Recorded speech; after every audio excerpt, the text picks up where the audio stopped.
It is now my pleasure to introduce to you the class of 2015 valedictorian and a great friend, Brian Marinelli.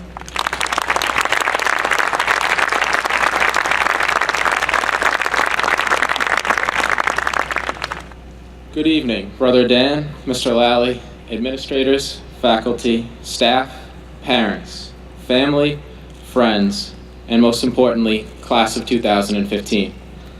I would like to propose a hypothetical situation. Some of you may be familiar with it. Imagine that you have a bank account, and every morning $86,400 is added to it. You have all day to spend this $86,400.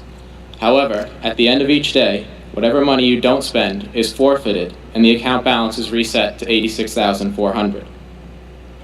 Would you spend the whole account balance, or would you leave money on the table? Whether you spend some or all of it, it is fair to say that not everyone here would spend the money the same way.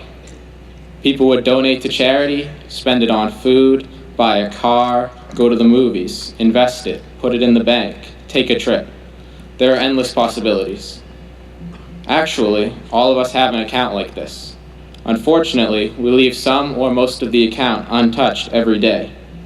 This account is not full of money, but of time. Every day, we are all given 86,400 seconds to use however we want. It would be great if we could set up a rollover plan and carry some of our unused time to the next day, but that's not possible.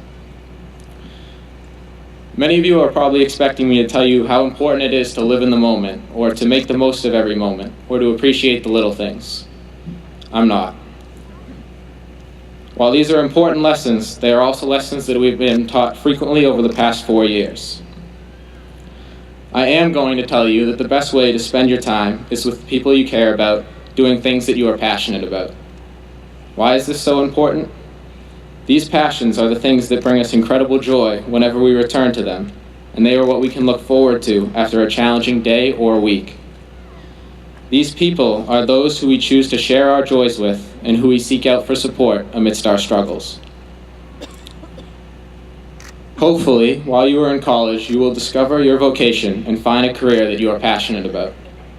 Frederick Buechner said, "The place where God calls you is the place where your deep gladness and the world's deep hunger meet."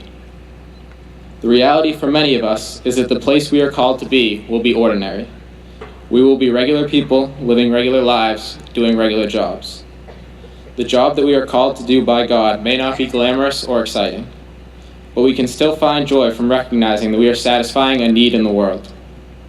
Further, if you can come home from work at night and look forward to reconnecting with family and friends, or resuming a project or activity that you are passionate about, you will still find happiness in the common, ordinary, unspectacular flow of everyday life. One of the many reasons that Zavarian is such an amazing school is the way in which the faculty, staff, and administrators encourage students to explore their interests and find things they are passionate about, and the way in which these encounters between students and faculty form enduring relationships. For the past few months, I've been working on a physics problem with Mr. Tassinari in my free time. The problem is outside of our physics coursework, but I have found a lot of joy in exploring all of the intricacies of it, and it has confirmed my passion for chemistry and physics.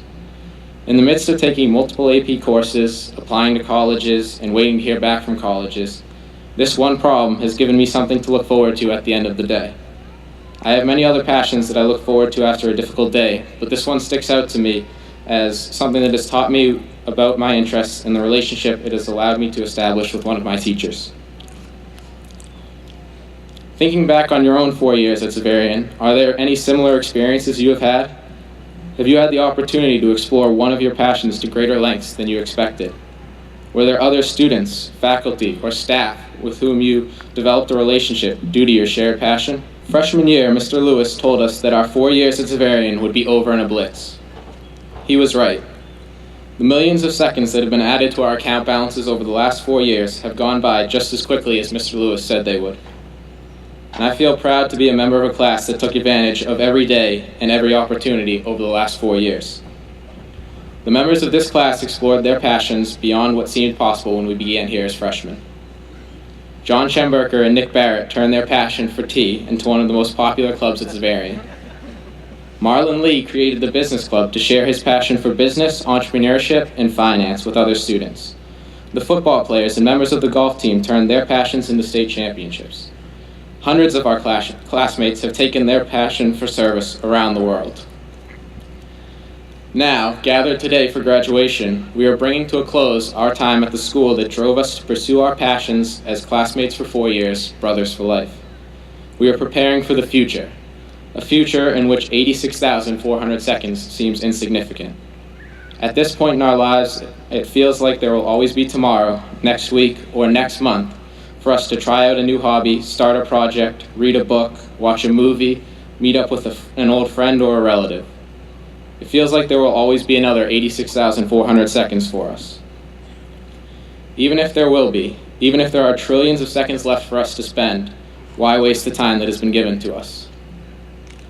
Find the things that you are most passionate about and hold on to them, because they are going to be the greatest sources of joy and fulfillment in your life. Whether your passion is for movies, music, theater, art, science, sports, food, reading, writing, service, something else, or a combination of many of these, figure out what it is and let it be a source of continuity in your life and of joy and hope amidst your troubles. As the fundamental principles of the Zavarian brothers state, the gift you have been given, give as a gift. The only way for us to get the most joy out of our passions is to involve others in them and derive joy from the relationships that develop from this mutual passion. This is the ultimate culmination of what we have learned about our relationship with God over the past 4 years. God has given us the gift of life, time, other people, abilities, and passions. We can only enter fully into our relationships with God when we recognize that He wants us to find joy in our gifts and use them to bring joy to others. After seeing how our class has responded to the opportunities at Zavarian, I am confident that all of us will find joy in ourselves, in our passions, and in others.